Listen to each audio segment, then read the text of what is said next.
tak lagi bermakna. Aku tersadar dan terdiam. Kemana kan ku bawa diriku pergi? Semakin jauh, semakin rapuh. Semakin rapuh.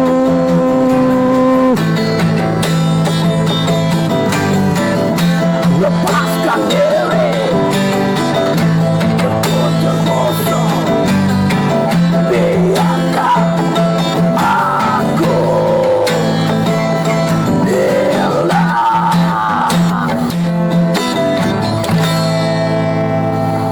Oke, balik lagi kita di ini konten kedua nih. Di ruang bincang setelah sekian lama kita off dulu.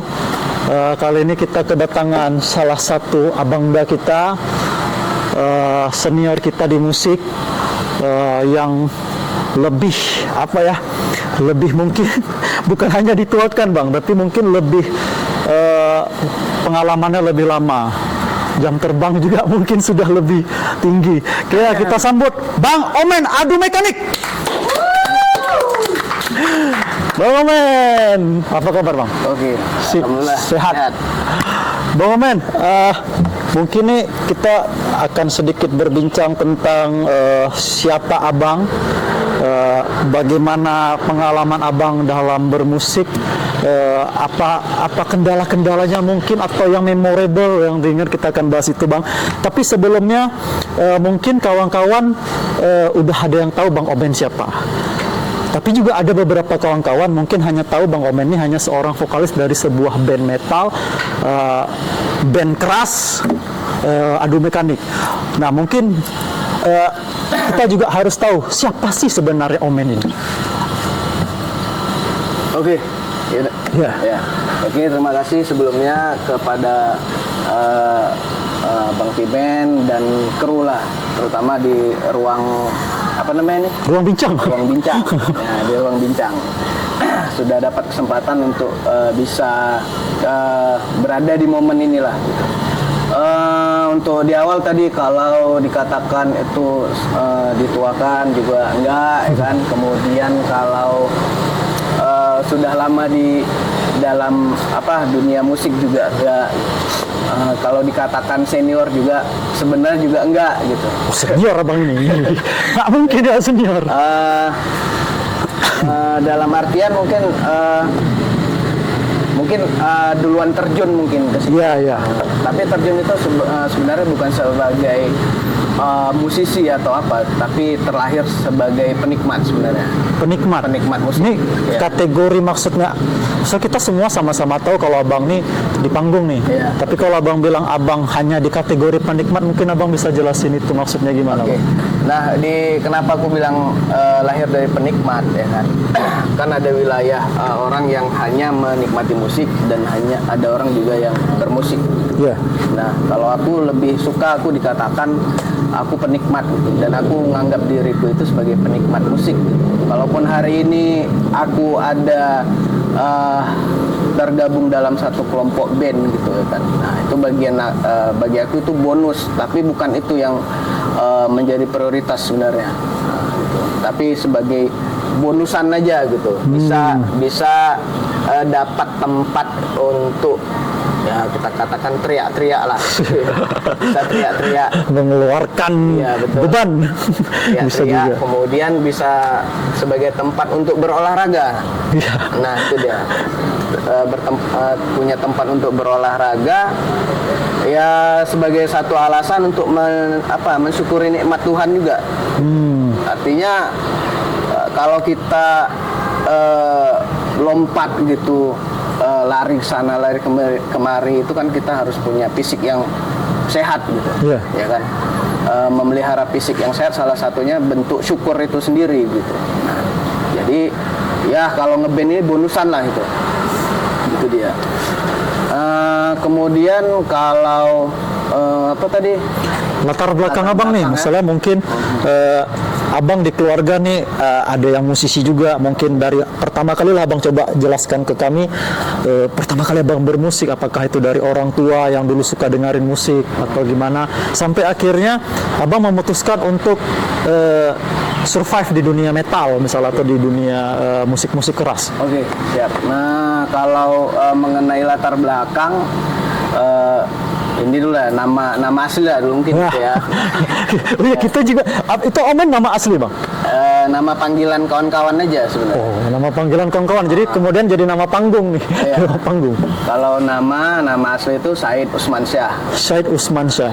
Usmansyah itu coba kalau dipanggil ada yang manggil Said, ada yang manggil Omen, ada yang manggil Umam, ada yang manggil Oman. Samaan nih, saudaraan nggak kalian mam? Saudaraan mam nih. Itu mam kecil bang. Ya, mam kecil. Itu mam kecil. Panggilan itu kan Bang Pimen kan. Iya. Panggilan itu berlaku di tempat-tempat tertentu aja. Oh iya. Gitu. Misalnya di dunia percetakan nih, saya kan main di percetakan juga. Oh bang main di percetakan juga. Ya, advertising lah, itu kan. Nah, itu ada yang manggil Umam. Gitu. Ini drone nih. Iya, ini drone juga nih. Zionis.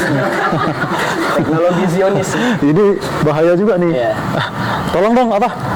Disterilkan mungkin tim. Baterainya 50 tahun kayak keluaran Cina sekarang. Oke. Ini kayaknya gara-gara apa minyak rambut yang dibeli si Merwan nih tadi bang. Bisa jadi. Tadi aku nyuruhnya yang wax, tapi dia belinya yang pomade. Pomade. Aku agak ini juga nih, agak gagok juga nih, nggak bisa pakai minyak rambut yang orang kaya punya. Itu namanya artis-artis punya. Lanjut bang. Oke. Nah, kalau bersentuhan dengan dunia musik dari kecil itu sudah mendengarkan lagu-lagu ya zaman orang tua saya itu ya, kalau di rumah kan ada tip tuh ya, ada Iya, tip. tip. Nah, jadi Wah. mutar kaset itu era itu di 90-an, di 80 90-an itu aku udah dengerin lagu-lagu India juga. India kayak Mithun Chakraborty, kemudian Abang dengar juga? Amitabh Bachchan. Amitabh Kecil aku Bachchan. pernah dengar tuh. Kemudian kalau Indonesia itu Muksin Alatas, Sedap. Sandora, Titik gitu kan. Sandora. dan beberapa lagu-lagu mereka tuh masih bisa aku ingat lah beberapa part itu ya kan. Nah, kemudian kalau bersentuhan dengan musik yang lain daripada yang aku dengar itu di tahun 90-an itu aku udah dengari, untuk awal itu aku dengari lagu-lagu yang pada zaman aku tuh seperti Iwan Fals, Iwan Fals. ya, Slank, Slankers. ya Slank sebelum bubar ya, maksudnya dari Slank Letting awal ya. ya sampai 6, 7 sama 8. 7 sama 8. 8 tuh bagi aku tuh akhir dari kehidupan Slank bagi aku. Oh bagi abang. Bang Pimen di era-era itu sempat juga dengar tuh lagu-lagu itu ya kan? Sempat bang. Oke. Kalau di lagu-lagu yang lebih meningkat lagi itu ya, dalam artian dulu eranya itu musik-musik thrash. Musik-musik thrash. Itu dan aku dengarnya sekitar tahun 98 ke bawah. Dan Aku SD itu bang. Ya.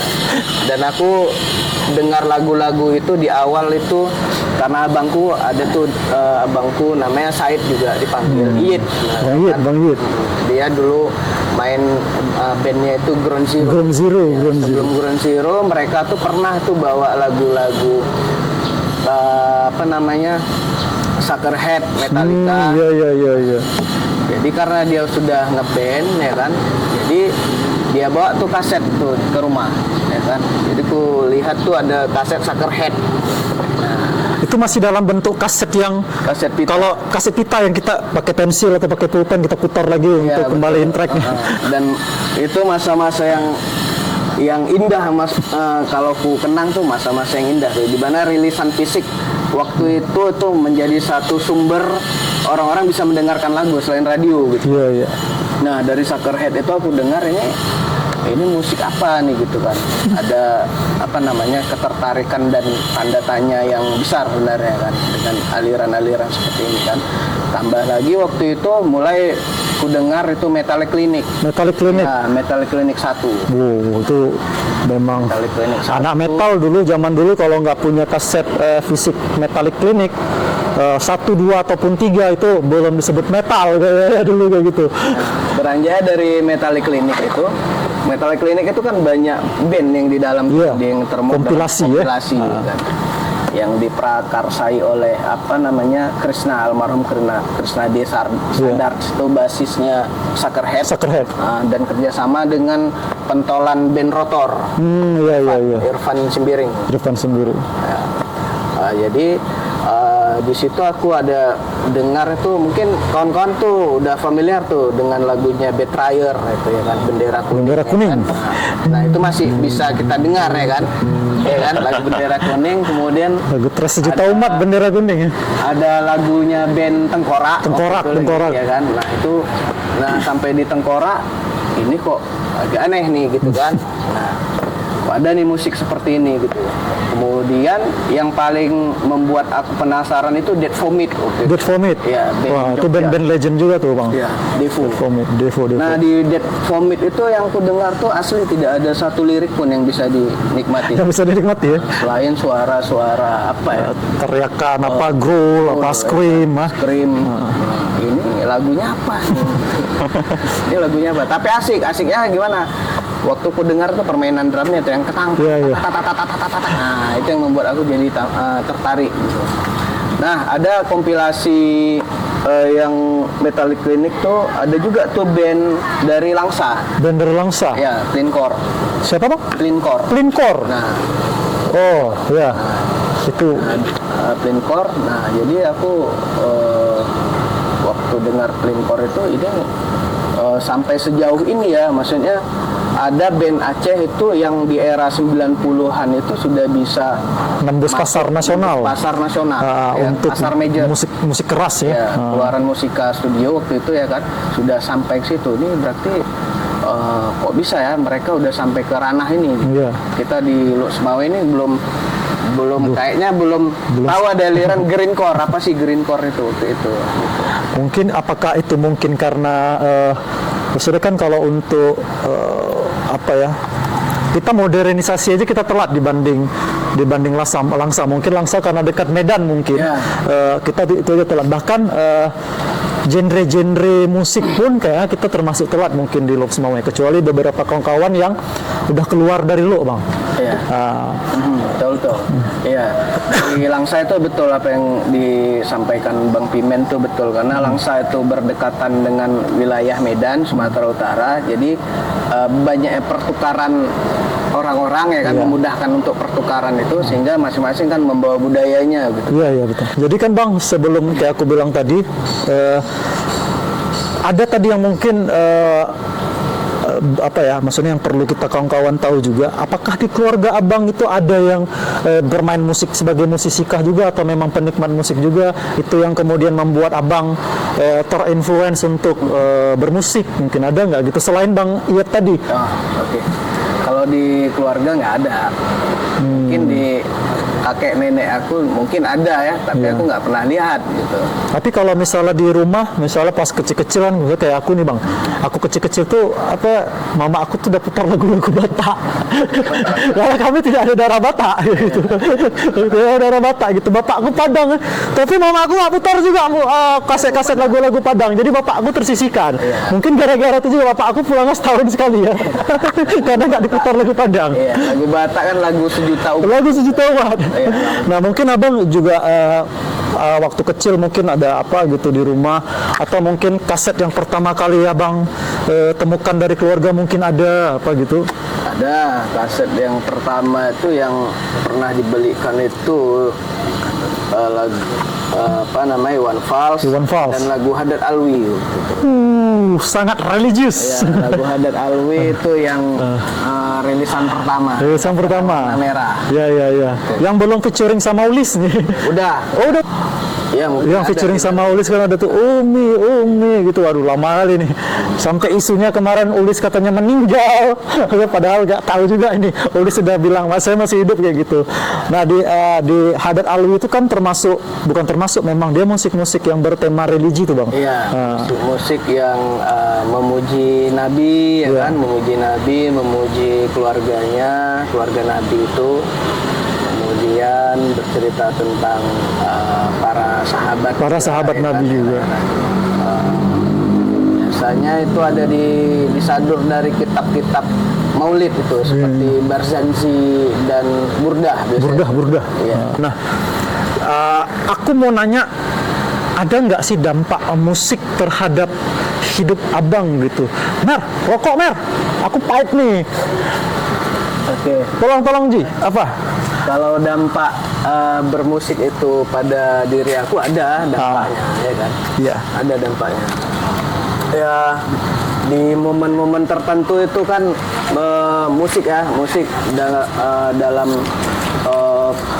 musik-musik yang kategori alunannya yang cepat ya, beat yang cepat itu kan, dengan distorsi gitar itu kan, itu biasa membuat dampak yang bisa lebih semangat gitu. Lebih semangat. Ya, lebih semangat untuk beraktivitas keseharian gitu. Ya, kawannya bangun pagi itu ya, kalau diiringi dengan musik-musik yang keras seperti itu ya, semangat juga timbul gitu. Semangat juga timbul. Ya, semangat juga timbul. Untuk menemani aktivitas harian lah. Ya, untuk misalnya pagi-pagi tuh kadang kita bangun pagi malas kan. Misalnya bangun, kalau aku jangan tanya, apalagi Dalji ini alasannya kerja sampai malam nih Dalji kan. Kalau dia tidur tuh pulang nggak langsung tidur ya. Dia langsung ini dulu kan, search gitu kan. Sudahlah kan. Nah, itu ternyata dialami oleh Bang Omen juga, maksudnya secara umum untuk pendengar musik juga banyak yang menjadikan musik tuh musik-musik yang beatnya kenceng lah, itu untuk menambah semangat. Tapi kalau untuk maksudnya nih Bang Omen kan udah menikah nih. Iya. Bang Omen sudah menikah dan sudah punya anak juga kayak gitu. 3 anak, 3 lagi kan. Trio ambisi. Lagu Batak. Lagu Batak. Itu jangan di rumah Bang Omen diputar lagu Trio ambisi lah. Nah, itu. Tempat kawan ada Nah, kos-kosan lagi. Abang dengerin juga nggak musik itu ke anak-anak gitu?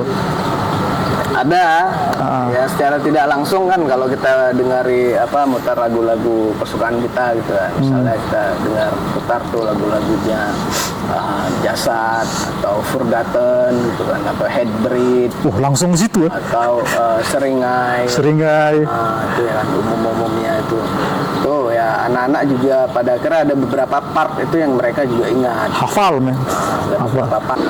Dan abang ada ini nggak sih Bang, maksudnya selain mendengarkan musik-musik kayak Forgotten tadi segala macam, Seringai gitu, abang ada dengerin lagu-lagu lain nggak? Maksudnya gini, kecenderungan memang betul kata seorang pemerhati musik, bahwasanya musik itu memang penting untuk perkembangan otak anak sebenarnya. Nah, abang ada mendengarkan musik-musik dengan genre lain selain itu, mungkin musik Batak tadi, Trio Ambisi. Ada, ya biasanya kita dengarin juga, kita imbangi gitu kan.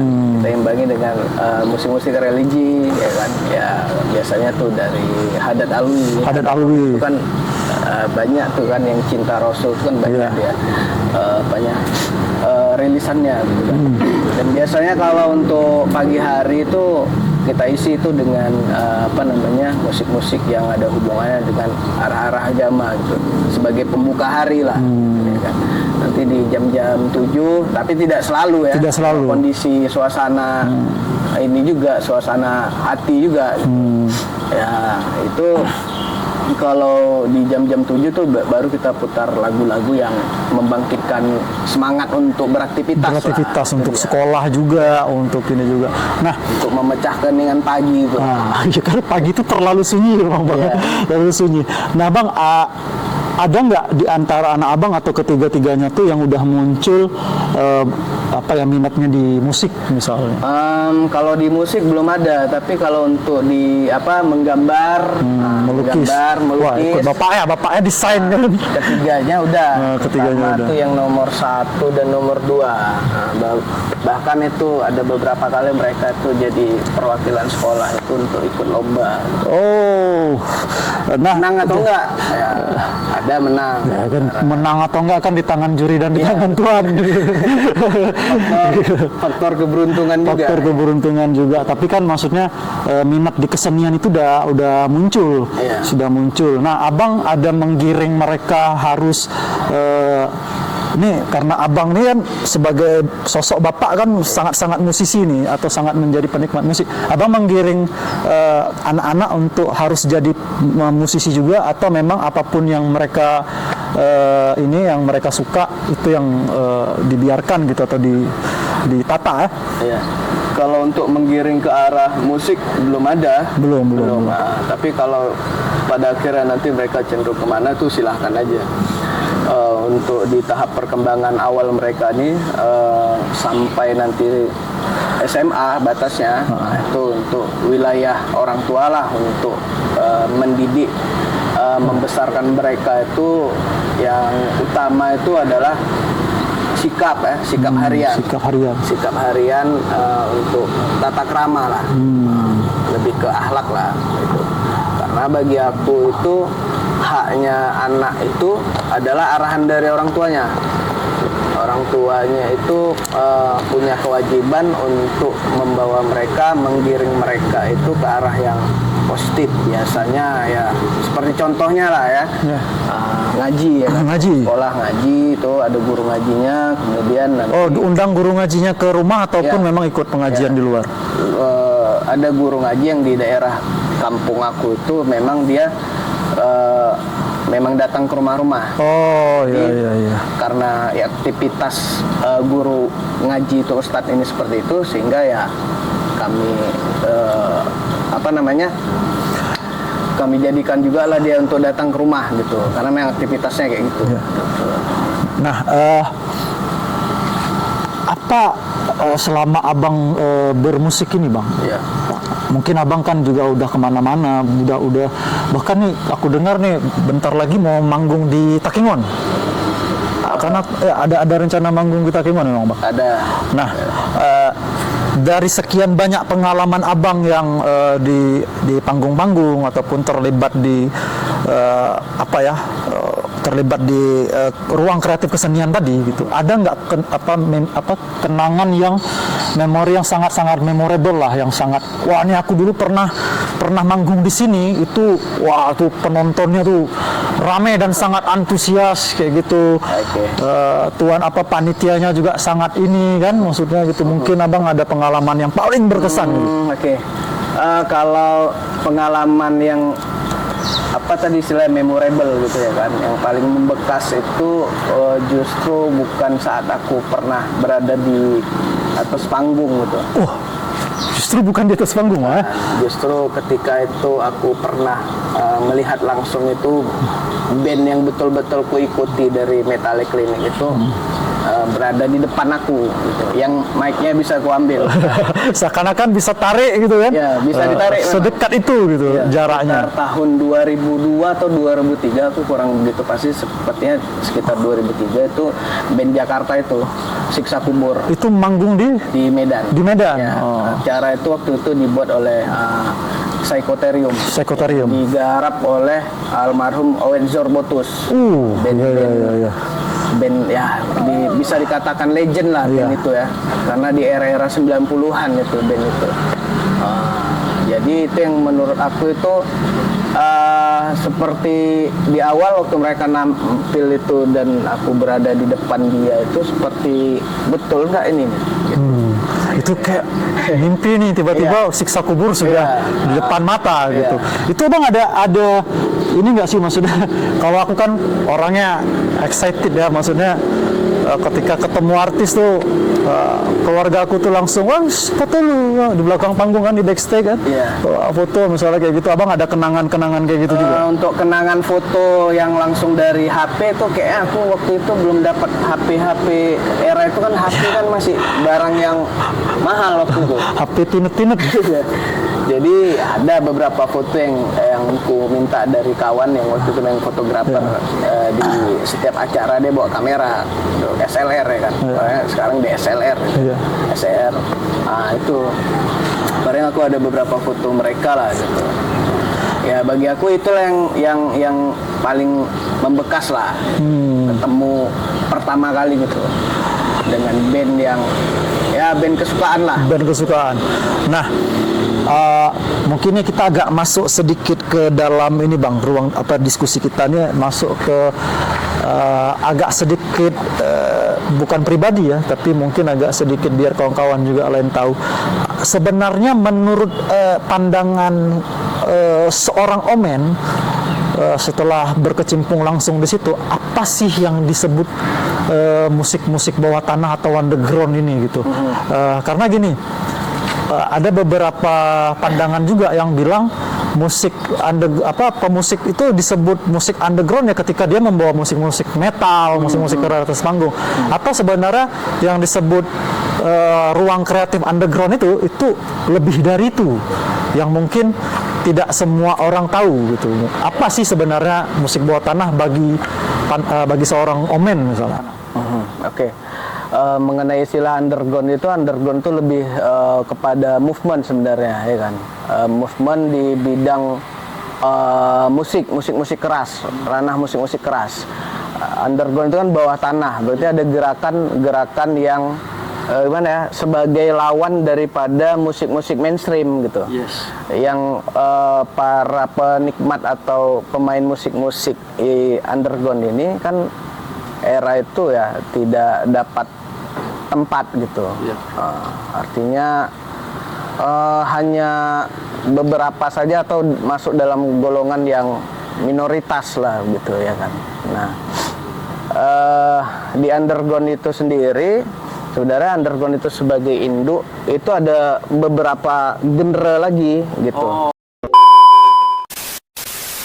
Di underground itu sendiri tadi tidak hanya cenderung orang bermain musik ya kan, bermain musik yang keras gitu, yang liriknya susah didengar gitu ya kan, karena banyak suara-suara yang teriakan, scream, growl ya kan, itu yang tidak bisa dicerna gitu oleh telinga yang bukan penikmat itu gitu kan.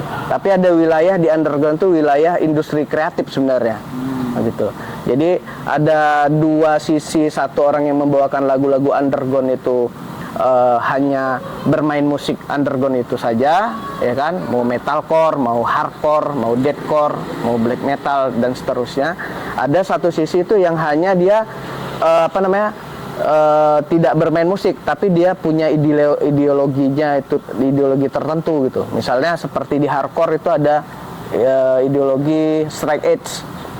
Paham straight edge? Itu mereka itu adalah orang-orang yang punya kehidupan atau style positif, seperti tidak merokok, ya kan, salah satunya tidak mengkonsumsi obat-obatan terlarang gitu, tidak mengkonsumsi alkohol, pahamnya, ismenya gitu. Nah, di balik orang-orang yang tadi di dunia underground itu tidak bermain musik, mereka tuh ada bagian sisi yang lain ya kan, karena di underground itu kan ada budaya perlawanan dalam artian kritik-kritik terhadap kehidupan sosial, isu-isu sosial, kemudian isu-isu politik ya kan, kemanusiaan, kemudian ada juga yang bicara tentang pertemanan, persaudaraan ya kan, bahkan ada yang mengangkat tema-tema tentang kehidupan religi gitu. Ada gitu. Ya salah satu paham di hardcore itu tadi straight edge itu kan sesuatu yang positif, artinya kalau dalam pandangan agama itu kan sesuatu yang bagus gitu. Paham-paham itu mengajak orang untuk hidup ke arah yang positif. Nah, tidak hanya ngeband ya. Kalau tidak ngeband ya nggak apa-apa, nggak masalah. Tapi ada bagian orang yang, oh aku bisa nih buat desain. Misalnya desain logo, desain flyer gitu. Oh aku bisa juga nih nyablon. Iya, nyablon. Itu masih wilayah dalam dunia underground itu. Penting pahamnya ya, Iya. ideologinya. Untuk di event ketika mereka ingin menyuarakan itu dengan produk atau karya-karya mereka, minimal untuk izin lah nih Bang. Karena kan kemarin baru aja ada isu nih. Kemarin baru aja ada isu tentang surat yang dikeluarkan oleh salah satu dinas ya. Ya. Dinas, tentang apakah itu pelarangan, apakah itu diribetkan dengan masalah izin-izin itu kayak gitu segala macam. Nah, Abang pribadi menanggapi itu kayak mana? Mengenai surat pelarangan itu yang diterbitkan di tanggal 12 itu ya kan, kalau aku menanggapinya ya secara pribadi ya. Secara pribadi, Bang. Secara pribadi ya. Surat itu berisi pelarangan ya kan, pelarangan supaya tidak melaksanakan acara yang sifatnya dapat mengganggu ketertiban dan pelanggaran syariah ya kan. Nah, kalau dari surat itu tidak ada masalah sebenarnya sama aku gitu. Ya sebagai penegak disiplin di wilayah kotanya ya kan, memang mereka mengeluarkan surat aturan itu yang gunanya untuk menjaga ketertiban di situ gitu. Yang kedua itu ada poinnya itu dilarang melakukan kegiatan live musik ya. Suratnya ada tuh kalau kita baca itu ada. Nah itu juga dilarang, tidak dibenarkan kalau masalah ya untuk melaksanakan kegiatan live musik yang punya potensi pelanggaran tantibrum tata tertib dan pelanggaran syariah. Kalau menurut aku ya biasa aja itu sebenarnya. Artinya siapa aja masih bisa membuat kegiatan live musik itu gitu.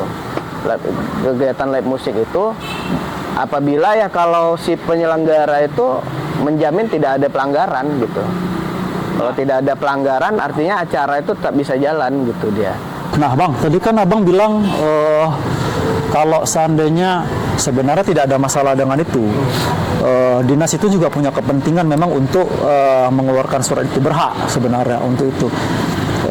Tapi kan apakah alangkah baiknya, apakah harusnya bersosialisasi dulu. Kalau dalam artian kayak gini, hari ini kan aku baca juga sih komen-komenan yang ada di Instagram dinas terkait itu. Nah, rata-rata admin akun itu selalu menjawab kanun gitu. Nah, apakah itu masalah kanun itu tidak berimbas ke yang lain nih? Misalnya dalam artian gini, ke event di surat itu kan ada yang ditujukan untuk orang-orang yang menyelenggarakan event, yang menyelenggarakan live musik di kafe dan pelaku atau musisi itu sendiri kan, kalau tidak salah gitu Bang. Nah, ketika itu sebenarnya kalau menurut kacamata aku setuju yang Abang bilang, tidak ada dilarang sih sebenarnya, tapi dipersulit. Menurut aku dipersulit. Karena hari ini kawan-kawan yang menyelenggarakan event musik, kupikir sudah menyelenggarakan itu di tempat yang memang jauh dari keramaian. Misalnya kawan-kawan kawan-kawan metal kemarin, dari Ranupit menyelenggarakan itu di tempat sebuah ruangan yang memang kedap lah kayak gitu, dan jauh dari pemukiman warga. Nah, kemudian aku ada dengar isu-isu juga Bang di situ. Ada permasalahan yang aku lihat di akun itu di salah satu postingannya, bahwasanya aparatur dinas terkait itu sudah berhasil membubarkan acara itu. Sedangkan aku dengar dari kawan-kawan tidak ada pembubaran. Yang ada hanya mereka datang setelah acara selesai. Nah, Abang mungkin akan bisa mengklarifikasi itu, karena kalau nggak salah Abang terlibat di situ juga. Ya. Ini apa nih, pembahasan tepi jurang juga nih. Tepi jurang. Tapi ini versinya Abang lah. Pendapatnya Abang. Oke. Untuk acara yang kemarin itu kita itu buatnya di indoor karena sebelumnya kita udah coba lobby di satu tempat itu di daerah Paskupi ya. Di Paskupi. Nah, menurut aku tuh tempat itu memang disediakan untuk kita bisa berkreasi berkesenian lah. Ya. Ya kan? Dengan tetap mengedepankan hukum agama dan kearifan lokal. Yeah. Dan kita paham lah itu mengenai itu dari dulu kita paham lah, ya kan. Walaupun kita bawa lagu-lagu underground yang keras gini kan, yang namanya jam-jam sholat kalau pas kegiatan acara kita juga sholat. Nggak waktu azan nggak disco juga. Maksudnya. Malah kita di malam-malam Jumat tuh sama sekali kita nggak pegang gitar. Ya. Jadi kita paham lah mengenai hukum-hukum itu dan kearifan lokal. Kita hormati itu gitu. Nah, jadi waktu kita buat di indoor itu alasannya kan musik ini kan supaya jangan mengganggu aktivitas yang lain gitu. Ya kan? Karena tadi tidak bisa dikasih outdoor, supaya tidak mengganggu aktivitas lain. Dan di acara itu tidak ada sebenarnya pembubaran itu nggak ada karena kita udah selesai acaranya di jam 11.20 itu kita sudah bersih-bersih. Jadi aku bilang apa adanya aja, itu kita udah bersih-bersih. Pada akhirnya datang pihak yang terkait itu, ya kan, dan himbauan itu ya juga tidak ada masalah gitu mengenai izin gitu kan, mengenai izin acara gitu. Nah, kembali lagi itu kan kita buatnya indoor, iya kan.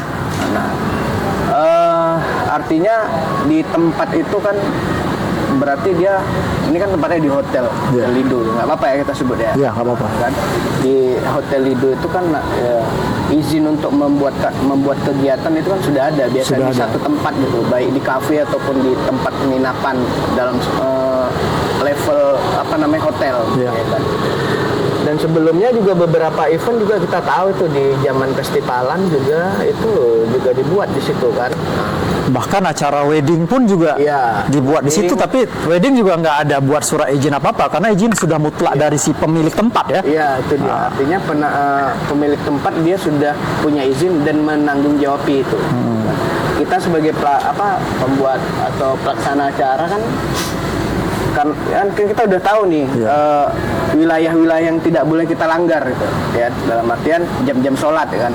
Jam-jam sholat kita tuh mainnya habis isya, setelah orang sholat isya udah selesai, jadi kita mainkan itu, kemudian di dalam itu kita sekat itu, kita pisah laki-laki dan perempuan. Dan kebetulan gimana ya aku sampaikan ya, itu dia kalau musik-musik ranah ekstrim itu memang bukan kita khususkan untuk kaum umum lah, tidak wanita bukan wanita ya. Jadi kita memang kalau bisa yang cewek-cewek ini yang belum berkeluarga, yang belum sah itu kalau kita tidak mengkhususkan mereka gitu. Tapi kalau mereka datang, dia support acara dengan membeli tiket ya kan, mereka harus kita sekat gitu, harus kita kurung gitu. Untuk apa? Supaya acara kita ini gitu jangan sampai disangkut pautkan ada pelanggaran syariat. Ya. Karena kita menghormati itu gitu. Mengenai pada akhirnya itu jadi seperti kasus penggerebekan atau pembubaran ya. Itu hanya disebabkan postingan yang seakan-akan itu menggiring postingan itu yang terkesan menggiring opini negatif gitu, bahwasanya kita itu sudah melakukan pelanggaran gitu. Nah, berarti kan intinya yang aku tangkap nih dari cerita Bang, beberapa oknum dinas terkait itu datang pada saat acara sudah selesai. Sudah selesai. Dan kita diskusi di situ dengan beliau itu sangat hangat sekali sebenarnya. Sangat hangat sekali ya. Kurang lebih 10 sampai 15 menit. Di mana kita katakan acara itu kita tidak melakukan pelanggaran, kita jamin itu, kita ngerti, kita paham itu, kita hormati hukum agama dan kearifan lokal. Kemudian target kita tuh para remaja sebenarnya. Iya. Remaja-remaja, karena aku berada di dunia pendidikan, aku melihat sendiri itu gimana mereka hari ini dengan kontaminasi. Oh iya, ini buat yang belum tahu nih. Jadi Bang Omen ini juga kegiatan selain bermusik, Bang Omen ini juga adalah seorang guru di salah satu sekolah kejuruan, Bang ya. Sekolah kejuruan. Nah, Bang Omen ini berarti sebagai salah satu dari tenaga pendidik sebenarnya. Nah, mungkin nanti Bang Omen akan bisa jelasin juga, Bang. Sebenarnya banyak dampak positifkah? Banyak dampak positif. Banyak, Iya. Sangat banyak berarti. Iya. Nah, ketika Bang Omen bilang tadi ada beberapa isu yang kemudian sangat berlawanan dengan kejadian sebenarnya, kayak gitu. Nah, kalau seandainya Bang Omen bisa berbicara mengenai pandangan pribadi Bang Omen, musik itu dalam tanda kutip musik yang keras, musik keras itu apakah merupakan bagian dari sebenarnya terapi psikologi juga untuk remaja? Karena tadi Abang udah bilang juga itu kan bagus untuk remaja. Nah, apakah dia bisa menjadi terapi psikologi untuk remaja supaya terjauh atau terhindar dari kegiatan-kegiatan yang menjurus ke kriminal. Nah, itu coba Abang jelaskan kayak mana, Bang? Nah, karena aku yang bersentuhan dengan pendidikan ya kan, tadi sekolah, kemudian sebagai pembina salah satu gudeg juga. Salah satu gudeg juga, Bang. Bang, aku izin pakai rokoknya ya. Pakailah. Bang, abang tuh tahu aku dari era-era festivalan tahu aku. Senior tadi mau hormat lagi tag. Rasa Samsu bintang 7. Oke. Ya, lanjut, Bang. Nah, karena aku udah ngalami itu, aku kan ngajar di kelas 2 dan kelas 3. Nah, yang di kelas 2 tuh biasa aku target untuk menetralkan anak-anak itu dalam artian bisa aku pegang, aku kuasai itu hanya 3 bulan. Ya kan. Tapi yang 2 dan beranjak ke tahun ketiga ini, aku tengok pola mereka itu udah berubah dalam hal sikap. Gitu. Ya kan. Sikap keseharian gitu. Seperti penghargaannya kepada yang tua, cara bicara ke orang yang lebih tua tuh gitu. Adab ya, sopan santun ya. Itu banyak kulihat makin tergerus kan. Bukan ku katakan aku lebih bagus, enggak ya. Tapi tugasku juga di situ untuk bisa mengajak orang itu ke arah yang lebih baik dalam hal sikap. Karena di dunia pendidikan itu bukan nilai mata pelajaran itu yang harus mereka pintar, cerdas di situ. Aku targetnya bukan itu sebenarnya, tapi lebih ke sikap. Ketika mereka bisa melakukan praktek tata krama yang bagus, ya kan, ilmu-ilmu yang tadi itu dengan mudah sekali itu mereka serap gitu.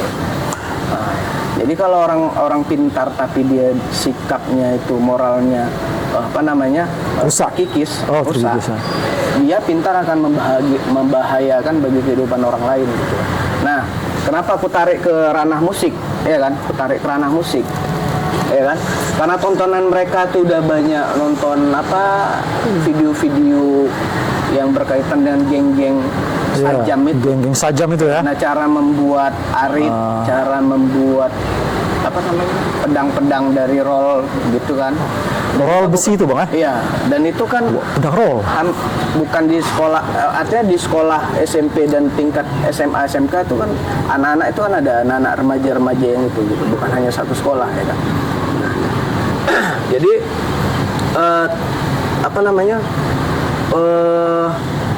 tugas itu bisa di-cut nanti.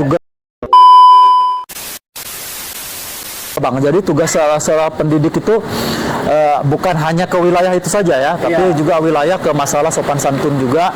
Nah, sebenarnya musik juga bisa menjadi salah satu poin dalam membentuk karakter pelajar ya, karakter remaja itu untuk ke arah yang lebih ini.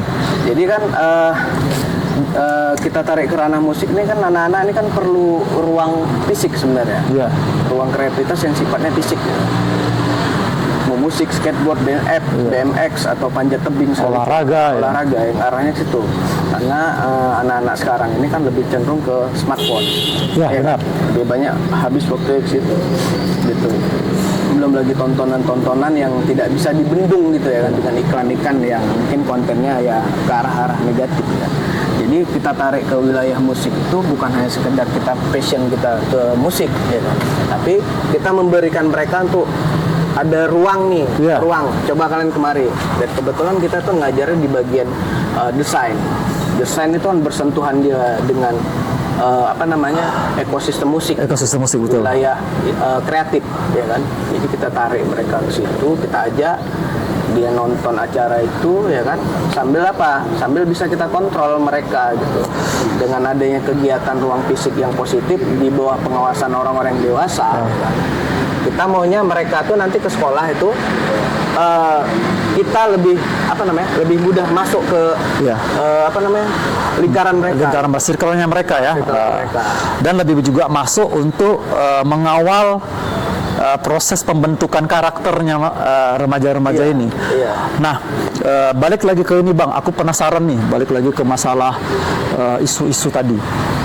Nah, hari ini dengan segala macam atau dengan beberapa banyak kebaikan yang sebenarnya kita hasilkan dari musik, dari ini juga sebenarnya gini, kalau kita bicara pelanggaran syariah sebenarnya kita masih belum bisa untuk untuk memastikan apakah tidak terjadi pelanggaran. Sebenarnya kan konteksnya seperti itu.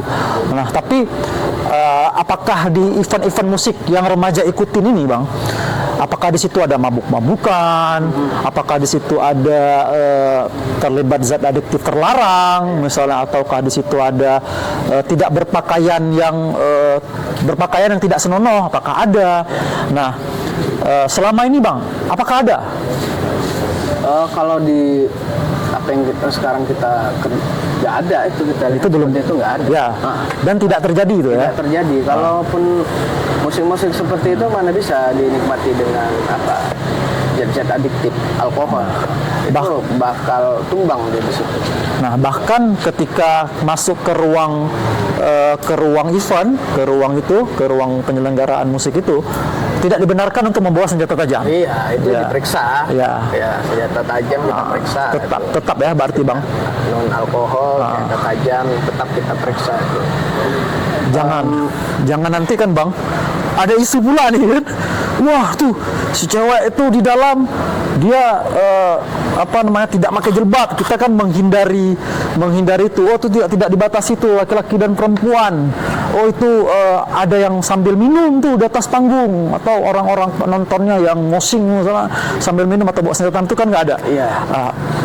Di luar oke lah, musik-musik yang ranah musik ekstrim tadi kalau kita katakan underground. Sekarang kan orang mengatakan metal. Ya. Metal itu udah semua. Padahal metal itu juga ada pecahannya lagi sebenarnya. Nah, oke lah, di luar dari Aceh itu mereka secara personal ada yang mengkonsumsi ini itu. Tapi kan di sini kita kan enggak. Berarti intinya sebenarnya surat yang dikeluarkan oleh dinas terkait itu sebenarnya harusnya itu ada mediasi dulu, ataupun ada ruang diskusi harusnya yang tercipta dari situ ya. Sebaiknya begitu. Ada ruang diskusi. Tapi ini hanya langsung mengeluarkan statement dari surat seakan-akan seperti itu. Nah, itu mungkin bisa menjadi bahan pertimbangan untuk dinas terkait untuk menyediakan ruang diskusi, biar adanya titik temu tanpa harus ada anggapan melanggar syariah, harus melanggar ini, dan juga tidak ada batasan dalam ruang kreatifnya kawan-kawan.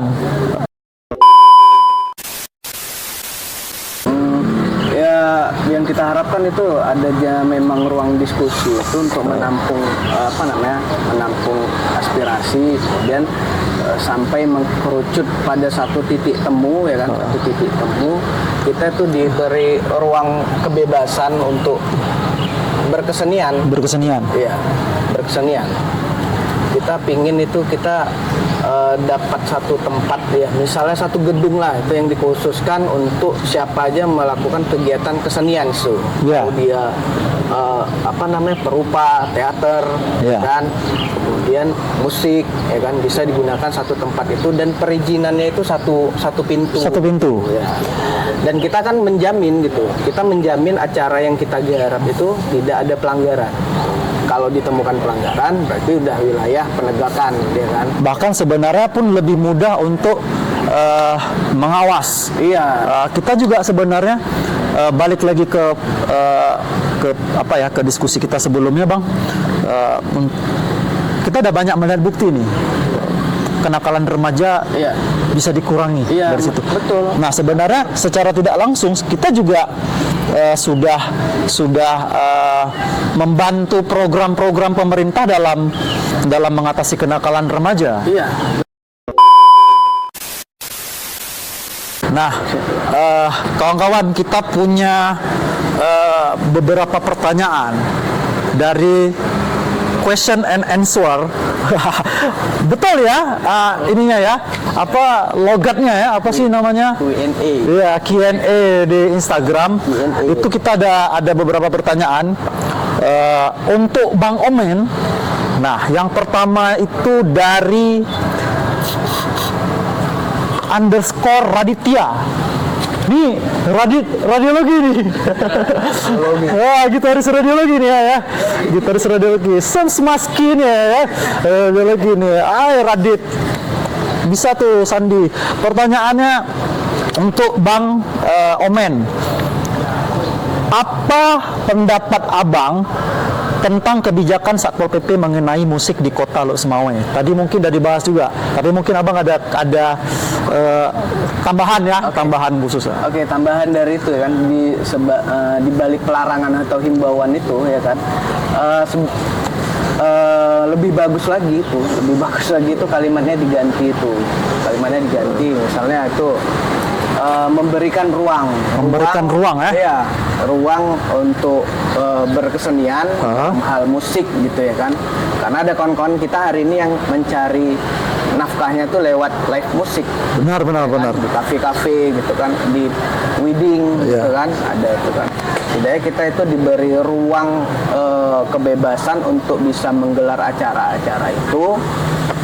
Ya, dengan itu tadi, dengan syarat 2 poin itu kan, ketertiban dalam hukum agama dan kearifan lokal. Kita tetap menjunjung itu tadi. Berarti maksudnya harusnya itu juga salah satu program pemerintah harusnya untuk memberi ruang kreatif bagi kawan-kawan dan tanpa harus memutuskan mata pencaharian beberapa kawan-kawan yang memang benar tuh yang Abang bilang mencari mata pencaharian itu dari live musik, mengisi di kafe-kafe. Dan itu juga tujuannya juga mereka bukan asal datang terus ngamen, istilah kita kalau di kafe-kafe, asal datang ngamen, teriak-teriak ya gitu-gitu kan, segala macam, tiba-tiba datang nih sepak kursi kan, wah man aku mau ngamen, enggak gitu juga kan. Yang kita harapkan itu kan waktu tambahan lagi waktu diskusi dengan waktu malam pihak terkait itu datang disitu, kita diskusinya itu bagus gitu, dan pada akhirnya kita itu minta supaya mereka itu juga pada akhirnya mendukung kegiatan-kegiatan yang berpihak kepada anak muda, remaja, ya kegiatan positif ya. Kita mau itu mereka ikut juga andil di situ. Jangan hanya berhenti pada penindakan pemberantasan maksudku. Gitu. Karena tugas remaja ini tadi untuk menetralkan mereka itu kan tugas kita bersama gitu ya kan. Tapi dari kitanya sendiri Bang, dari kitanya sendiri, apakah kita sudah coba mengajak dinas terkait itu untuk kita diskusi dulu lah nih, apakah sudah ada kayak gitu? Karena isu yang aku dengar sempat ada mau kayak gitu tapi tidak sempat terjadi karena ada isu boleh kita buat ruang diskusi, tapi ditentukan oleh si pihak dinas terkait. Nah itu gimana bang? Waktu itu kita memang janji satu tempat tuh di titik yang netral itu. Yang paling banyak menyuarakan itulah kawan-kawan yang hari ini memang yang aku rasa itu ya, itu memang pencariannya di situ, passionnya ke situ. Selain mereka melepaskan hobi, tapi ada income dari situ untuk menafkahi keluarganya gitu ya kan. Nah, tapi karena waktu itu tidak di tempat yang disepakati, artinya di tempat yang netral, harus tempat lain. Jadi kawan-kawan juga mungkin banyak kesibukan ya, kesibukan di hari itu. Jadi sehingga tidak banyak yang mengelis. Kemudian hanya beberapa saja, dan itu tidak cukup mewakili dari suara kawan-kawan sebenarnya. Karena kawan-kawan, misalnya aku yang datang, aku kan bukan perwakilan dari mereka juga, walaupun kita punya isu yang sama.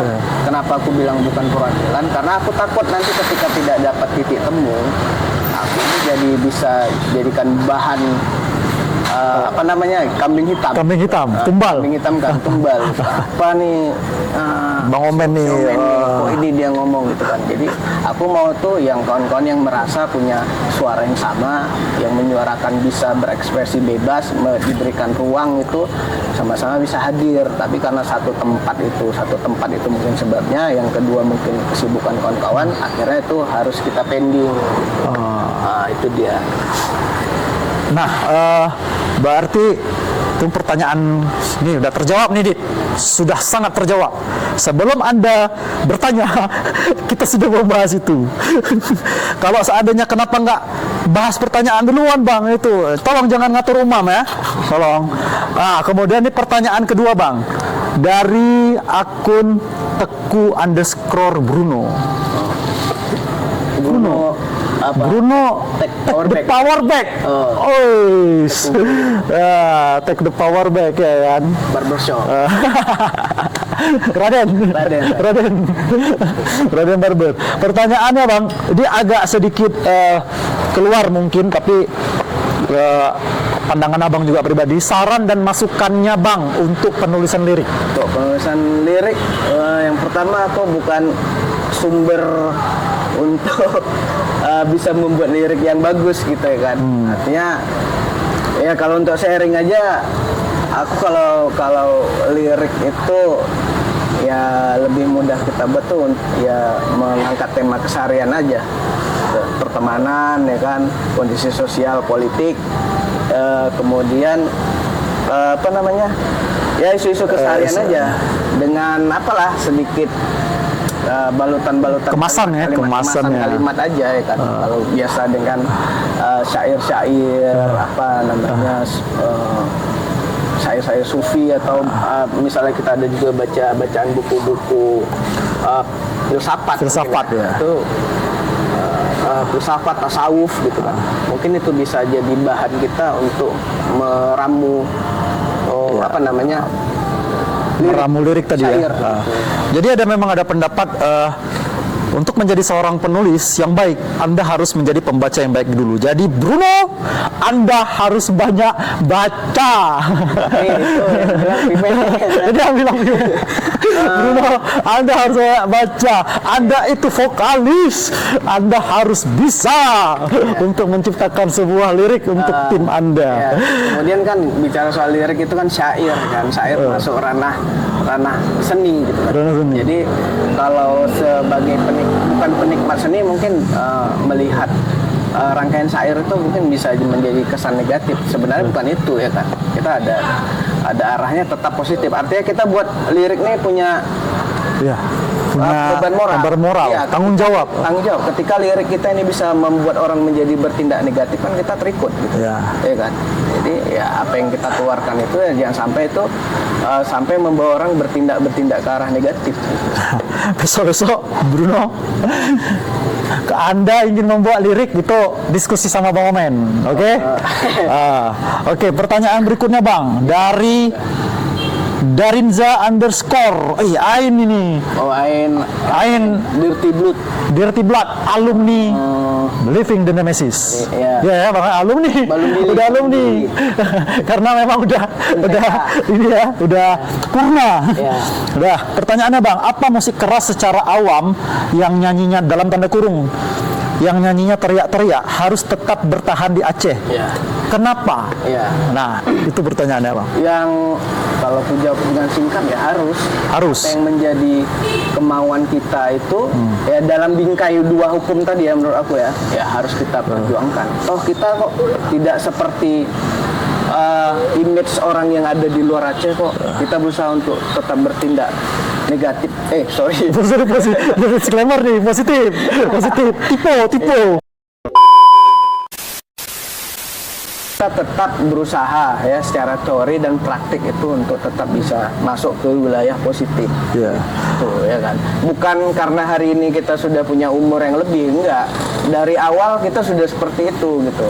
Boleh cek dari kawan-kawan di ya Biren, Lok Sukun atau apa. Gimana kita waktu itu bermain musik ekstrim itu kita tetap ya jadwal sholat ya kan. Yeah. Kalau baju hitam tengkorak ya kan. Jadwal sholat ya kan. Masalah diterima itu kan itu urusan Tuhan. Yeah. Ya kan? Kemauan kita aja dulu. Artinya kita tetap ada wilayah yang tetap positif. Nah, kenapa harus kita pertahankan? Ya harus kita pertahankan. Itu dia apa yang menjadi satu perjuangan kita, passion kita suka dengan musik ini ya harus kita pertahankan. Kan kemarin udah ada tuh ya kan yang utusan dari Aceh ke Wakennya Jerman. Ya, ada apa? Iya. Philadelphia.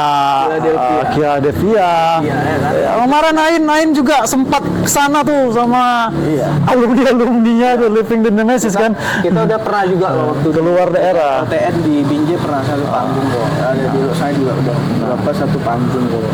Nah, berarti jawabannya Ain harus bertahan dan survive. Iya. Oke. Tetap gitu. Sampai ya kita itu sudah benar-benar sudah jenuh, artinya nah, udahlah ini gitu ya. Tapi bukan berarti itu satu hal yang negatif ya. Nah, udahlah cukup. Cukup. Nah, hidup juga mengerucut ya. Makin lama nikmati prosesnya. Oke. Nah, ini ada pertanyaan keempat dari akun Instagram Vian Tatif underscore. Oh, kawan gitu. Vian gitaris radiologi, ini dua gitaris berkumpul. Keren. Mau ngapain di sini? Aktif ya. Ini habis di sini udah kumpul, habis nanya jangan hilang, radiologi jangan hilang. Ada personil. Jangan sampai udah nanya dua-dua udah berkumpul di sesi Q&A, habis nanya hilang radiologi. Jangan sampai ya. Nah, pertanyaannya Bang, sejauh mana genre musik dapat merubah seseorang itu sudah dibahas, tapi mungkin ada tambahan dari Bang Omek. Silakan Bang. Ya, ketika lirik-liriknya itu penuh konten yang positif, semangat ya kan, perbaikan diri ya gitu, itu bisa merubah diri kita ke arah yang lebih positif, lebih baik gitu ya kan. Dalam hal musik keras tadi, kenapa harus kita di musik keras? Musik keras itu main telinga kita mungkin yang ke situ ya kan. Ya, kita suka dengan musik-musik yang seperti itu, walaupun secara lirik susah dimengerti orang gitu kan. Tapi kita lebih terpuaskan dengan itu. Seperti orang yang mendengarkan dangdut, keroncong, jazz ya kan, reggae ya kan, dan musik-musik lainnya ya kan. Masing-masing punya genre musik yang nyaman masuk di telinga mereka Bang. Nah, Pian, Anda sangat keterlaluan. Besok-besok Anda main gitar warnanya pink. Besok-besok Pian, tolong. Nah. Kemudian pertanyaan terakhir nih sepertinya. Ya, pertanyaan terakhir dari Dignity.MNRT. Kenapa adu mekanik? Maksudnya apa nih? Dignity, maksudnya apa nih? Kenapa adu mekanik? Tolong diperjelas dulu nih, pertanyaan kenapa adu mekanik apa? kenapa harus Bang Omen yang di sini? Anda menyalahkan Bang Omen? Hah? Tidak bisa. Kenapa harus adu mekanik di sini? Saya hanya mengundang Bang Omen. Ini kenapa adu mekanik apa ini pertanyaannya? Kenapa? Jawabannya ya nggak apa-apa sebenarnya, kan? Itu satu jawaban. Yang kedua, kenapa adu mekanik? Itu yang berhak menjawab adalah Pimen ya kan? Kenapa harus mengundang Bang Omen adu mekanik? Pimen dan kawan-kawan. Aduh, kenapa kalau ditanya ke aku nih Bang, ke ruang bincang, kenapa harus ada Bang Omen adu mekanik? Kalau memang itu pertanyaannya nih Bang ya, kalau tidak melenceng, tolong nanti pertanyaan lengkap bisa menyusul belakangan, tapi kita tidak bisa menjelaskan lagi. Karena menurut aku kemarin, aku udah baca poin-poin juga kawan-kawan dari kemarin tuh dari Kubik Bang, dari studio Kubik, studio musik Kubik, nama Bang paling atas di orang-orang yang dianggap menjadi perwakilan kawan-kawan, dianggap pada saat itu. Nah, itu kenapa aku kemudian dan kawan-kawan memutuskan mengundang Bang Omen untuk ngobrol, berdiskusi. Aku harus, kawan-kawan juga harus paham mengenai pandangan personalnya Bang Omen apa, tanpa harus ada embel-embel adu mekanik juga, tapi Bang Omen memang dari adu mekanik. Jadi itu kenapa kami tim Ruang Bincang mengundang Bang Omen adu mekanik.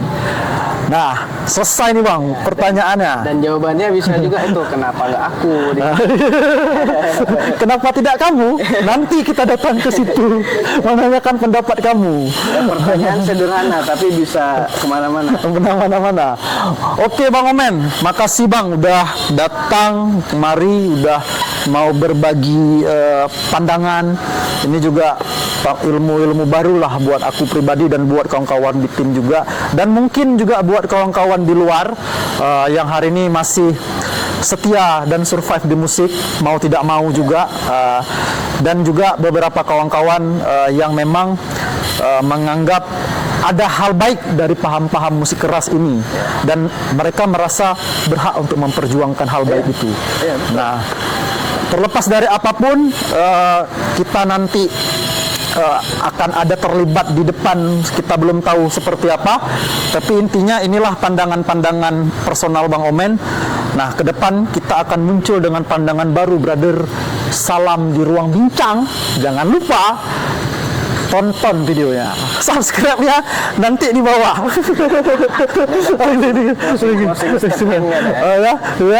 Tetap di bawah. Nah, sekarang kita akan dengar mungkin dua Bang nih. Yang pertama adalah sebutkan 5 list lagu yang Abang dengar. Sekarang ini ya? Sekarang ini. Power Trip. Lowest Creature. Iwan Fals. Masih setia Iwan Fals Bang. Iksan Skuter. Diri. Ini Iwan Fals ya kan, dan lain-lain nih yang menyuarakan ini semua kan, menyuarakan isu-isu sosial semua. Nah, closing statement dari Bang Omen untuk semua kawan-kawan musik khususnya dan kawan-kawan kesenian pada umumnya. Silakan Bang Omen. Ya, sepatah dua patah kata. Yang penting dipatah-patah lu. 3 berarti ya. Patahan ke sini. Ya, mungkin yang pertama itu aku pingin dinas terkait lah itu dalam hal untuk penertiban tetap situasi Lok Sumawe ini pinginnya tetap kondusif gitu, tetapi ya ruang anak-anak remaja untuk berkesenian itu tolonglah diperhatikan dan dibuka ya kan. Kesenian dan olahraga lah. Ya sebagai contoh ya kan. Olahraga skateboarding ya kan. Cukup banyak talent dan potensi anak-anak skateboarding ini yang pada akhirnya harus dipinang oleh provinsi atau kota daerah lain ya. Punya anak Lok Sumawe, tapi harus dipinang oleh daerah lain gitu untuk ikut pora. Kemudian BMX-nya ada ya kan. Kemudian panjat tebingnya juga ada. Ruang-ruang anak-anak muda untuk yang sifatnya fisik. Ya setidaknya difasilitasi lah gitu.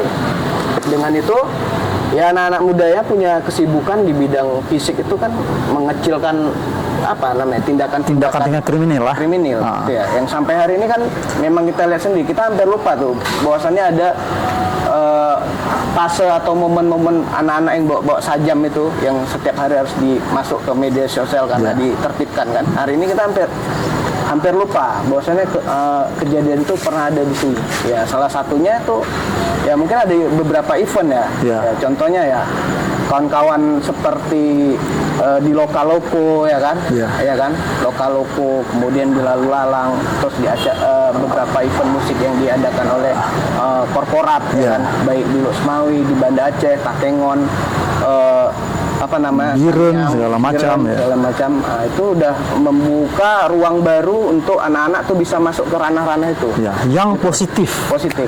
Dan ya aku juga ingin tuh kawan-kawan yang tadi sering membuat event Lokaloko, Bembeng itu ya kan, kemudian Lalu Lalang dan Abang dan kawan-kawan itu yang lain itu jangan berhenti. Kemudian kawan-kawan yang hari ini mencari nafkahnya selain passionnya di musik, hobinya di musik, kemudian punya nilai income di situ, ya setidaknya kita sama-sama hari ini ya tetap merangkul gitu. Tetap sama-sama itu memperjuangkan itu sampai kita itu diberikan izin gitu. Kemudahan pengurusan izin gitu. Itu yang paling penting sebenarnya. Tahap awal. Bisa diberikan izin tuh hanya satu pintu aja. Diberikanlah ruang misalnya satu gedung gitu. Bang Omen, makasih udah datang kemari, udah mau berbagi ilmu juga kayak aku bilang tadi. Ini yang kedua kali memang. Tapi aku nggak henti-hentinya berterima kasih dan tidak henti-hentinya untuk mengabarkan ke kawan-kawan untuk terus berjuang menyuarakan kemanusiaan, menyuarakan isu sosial dalam hal apapun. Nah, dalam hal apapun, Bang. Selama itu bergerak di jalur-jalur positif dan salah satunya pilihan yang disediakan oleh hidup adalah musik. Nah, akhir kata, jangan lupa datang lagi, nonton lagi, kita ngobrol, kita diskusi. Yang penting ngomong untuk menentukan jalan pikiran kita. Salam ruang bincang.